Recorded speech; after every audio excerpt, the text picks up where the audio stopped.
Hello everybody, today we will be talking about Creepy Crafting, the game. Have you ever wanted a horror game where you have to craft your way out? If so, this is the game for you.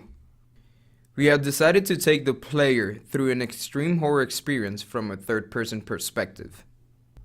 The main goal is to escape the level. To do so, players must find item pieces across the level. By collecting them, crafting becomes an option that allows players with the right combination to build items needed to escape while avoiding the enemy. The player is able to move around and hide behind obstacles to try and evade the enemy's line of sight. In addition, the player can collect items found in the level, as well as craft them to make either the escape key or other items that can blind the enemy's vision. There's only one unstoppable anti-force in the level, and it will use its sight and sense of hearing in order to find and chase the player, so the player needs to craft keys to open doors and escape the level.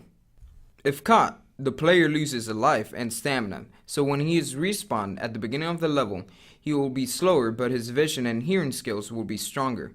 When the player consumes his 5 lives, the game is over. The player will have to decide where to explore first. Upon encountering the enemy, players decide where to run to or hide until the threat is diminished. On top of that, players have to also focus on finding items to craft keys to the level. A couple of ideas from our games were inspired by the game Granny.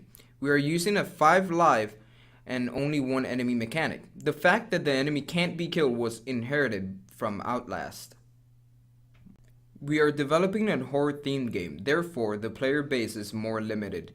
Besides that, the game is expected to take a long time to develop.